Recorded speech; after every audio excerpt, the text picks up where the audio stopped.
Alaska में Putin और Trump की मीटिंग से पहले जेलेंस्की को ताकतवर बनाने की शुरुआत हो गई है।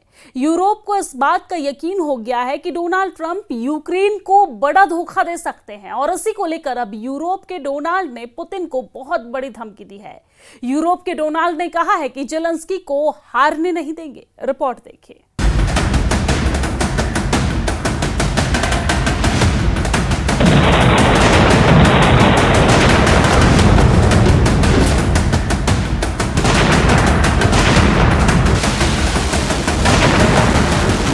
अलास्का में ये वो एयरफोर्स बेस है जहां 15 अगस्त को पुतिन और ट्रंप की बातचीत होनी है।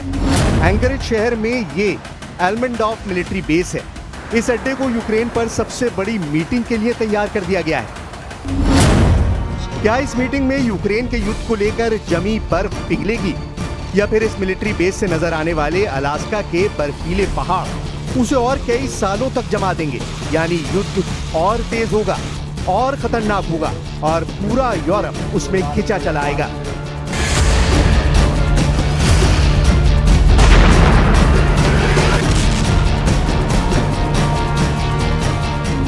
इन सवालों के बीच अलास्का मीटिंग से पहले हो गया है बड़ा उलटफेर। पुतिन और ट्रंप की मुलाकात से पहले दो लड़ाका लीडर सुपर एक्टिव हो गए हैं। पहले है पोलैंड के प्रधानमंत्री डोनाल्ड टस्क, जिन्होंने कसम खाई है कि जेलेंस्की को किसी कीमत पर हारने नहीं दिया जाएगा। दूसरे हैं उत्तर कोरिया के लीडर किम जोंग उन, जिनके सैनिकों का डंका अब यूक्रेन के युद्ध में बज रहा है। पोलैंड के PM Donald tusk Zelensky camp के हैं, जबकि Kim Jong Un Putin camp से हैं। ये पूरी दुनिया जानती है। डोनाल्ड ट्रंप से मिलने से पहले पुतिन और किम जोंग उन के बीच क्या हुआ है, इसे लेकर जेलेंस्की की फिक्र 4 गुना बढ़ गई है। अलास्का मीटिंग से पहले किम जोंग उन की एंट्री होना डोनाल्ड ट्रंप के लिए भी एक इमरजेंसी सायरन के जैसा है। सिग्नल ये मिल रहा है कि युद्ध बंद नहीं होगा बल्कि और तेज होने का खतरा है। पुतिन ने उत्तर कोरिया के लीडर किम जोंग उन से फोन पर बात की है। उत्तर कोरिया के सरकारी मीडिया ने कहा है कि पुतिन ने किम जोंग उन को सैन्य मदद देने के लिए शुक्रिया कहा है, क्योंकि उत्तर कोरिया के सैनिकों की मदद से रूस ने अपने कुर्स्क इलाके से यूक्रेन के सैनिकों को खदेड़ दिया है।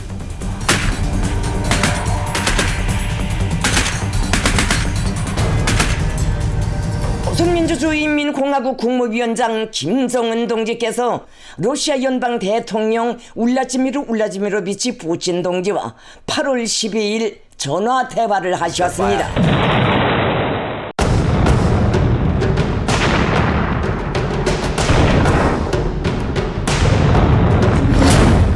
...2024 में रूस और उत्तर कोरिया के बीच सामरिक समझौता हुआ था। इसके बाद यूक्रेन के खिलाफ किम जोंग उन ने रूस की बड़ी मदद की। दक्षिण कोरिया की इंटेलिजेंस रिपोर्ट ने भी दावा किया था कि उत्तर कोरिया ने रूस की मदद करने के लिए 10,000 से ज्यादा सैनिक भेजे हैं।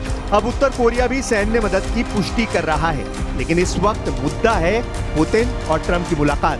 जेलेंस्की ने कहा है कि ट्रंप को पुतिन की बातों में न आकर रूस पर और ज्यादा पाबंदियां लगाने की जरूरत है।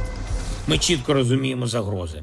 Всі партнери так само, як ми, абсолютно чітко розуміють загрози. Всі бачать, що жодного реального кроку Росії до миру, жодного кроку на землі чи в повітрі, які могли би зберегти життя, немає. Тому потрібні санкції. Потрібен тиск. Сила потрібна. Сила, передусім, Сполучених Штатів, сила Європи, сила усіх націй світу, які хочуть миру та спокою у міжнародних відносинах। जंग में यूक्रेन की हार ना हो, इसकी गारंटी लेने जेलेंस्की जर्मनी पहुंचे। यहां राजधानी बर्लिन में उनकी वर्चुअल मीटिंग होगी, जिसमें यूरोप के नेता होंगे और डोनाल्ड ट्रंप भी शामिल होंगे। अब सवाल उठ रहे हैं कि क्या जेलेंस्की ने ट्रंप से कह दिया है कि अमेरिका रेड लाइन को पार करने की कोशिश ना करे? After Special Envoy Witkoff returned from his meeting with President Putin in Russia, his first phone call was to President Trump. And President Trump's first phone call was to President Zelensky and to our friends in Europe to keep everybody in the loop about where the United States can see moving the ball forward to end this conflict. And so we continue to be very much engaged with President Zelensky and the Ukrainians, but also our allies in Europe as well.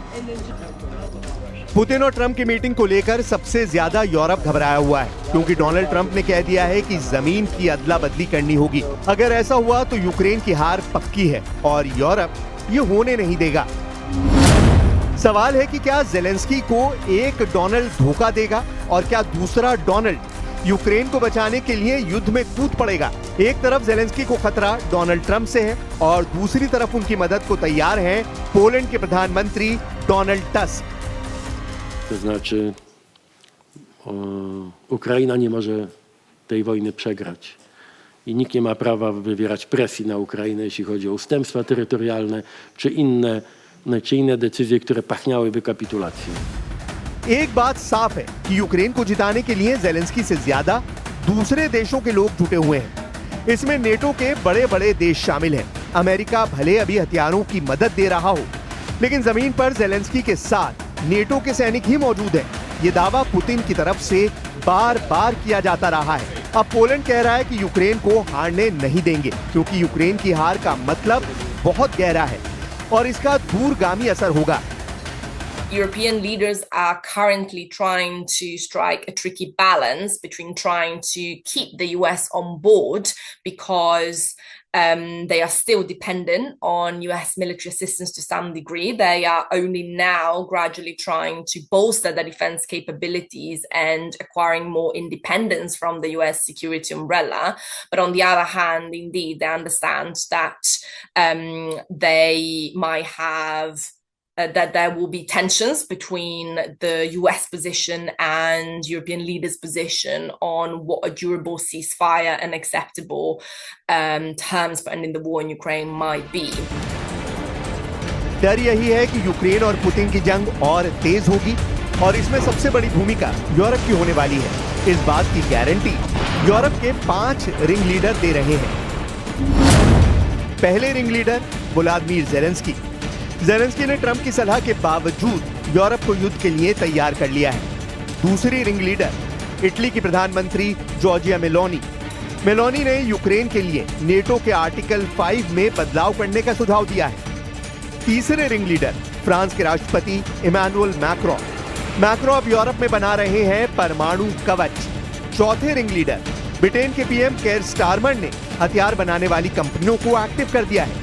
पांचवें ring leader Poland के PM Donald tusk. Tusk ने Putin से सीधी टक्कर लेने का ऐलान कर दिया है। नेटो के बहुत ही अहम देश पोलैंड की जमीन यूरोप का दूसरा सबसे बड़ा वॉर जोन बन सकती है।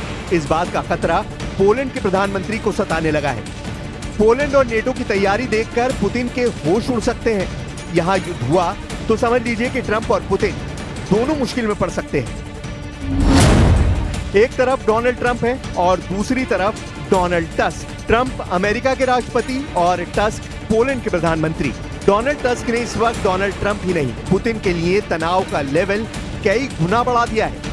We should expect more coordinated approach than we have already seen, coming on the same lines, and potentially some plan how they would convince President Trump to see the situation differently. Basically, to see that whatever talks he will ever conduct with President Putin, this will have an effect on European security architecture. And the first and foremost, when we talk about European security architecture, Europe should be at the table. जिस युद्ध को 3.5 साल का वक्त हो चुका हो, वो कितना लंबा खिंचेगा, इसे लेकर टेंशन व्हाइट हाउस में भी बहुत ज्यादा है। ट्रंप की प्रवक्ता कैरोलिन लेविट ने ट्रंप की तरह इस युद्ध का ठीकरा फिर से पूर्व राष्ट्रपति जो बाइडेन पर फोड़ दिया है। Look, right now, the President of the United States has done more to end this war than his predecessor, Joe Biden, who allowed this war to take place. This war, don't forget, happened at the result of the weakness and the incompetence of the previous administration. And so the president inherited this conflict and he is determined to end it. And it's a very complex and complicated situation. As for the details of the plans that have been kind of tossed back and forth, I won't get into those. And I will let the President of the United States discuss those plans with the President of Russia, with our European allies, and the President of Ukraine, Zelensky himself as well. पूरे Europe को डर है कि Ukraine के बाद NATO के लिए Poland बड़ा मोर्चा बन सकता है। ये बात फ्रांस के राष्ट्रपति इमैनुअल मैक्रों से लेकर इटली की प्रधानमंत्री जॉर्जिया मेलोनी बार बार बताती रही हैं।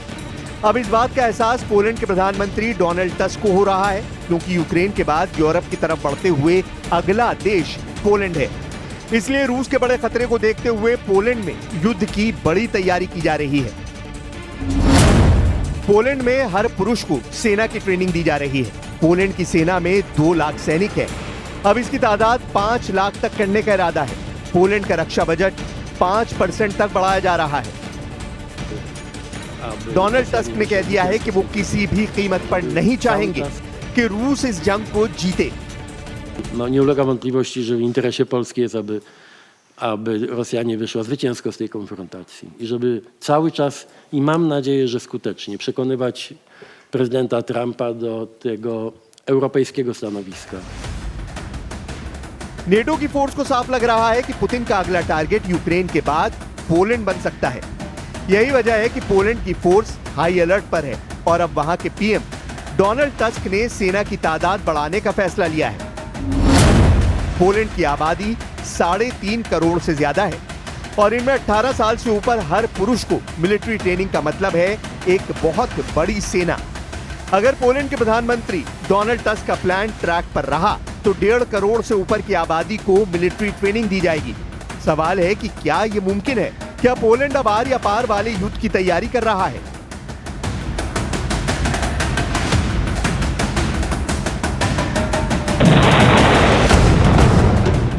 अगस्त के महीने में अमेरिका को बड़े फैसले करने होंगे, क्योंकि ज़ेलेंस्की के भविष्य को लेकर अलास्का मीटिंग से जो भी निकले, एक बात तय है कि पुतिन का फ्रंट एक्टिव रहेगा। इस बात की गारंटी अब पूरा नेटो दे रहा है। इस दौरान अगर अमेरिका यूक्रेन की दीवार को मजबूत नहीं कर पाया तो समझ लीजिए कि अगला खतरा पोलैंड के बॉर्डर पर होगा। इसका खतरा खुद पोलैंड ने जाहिर कर दिया है।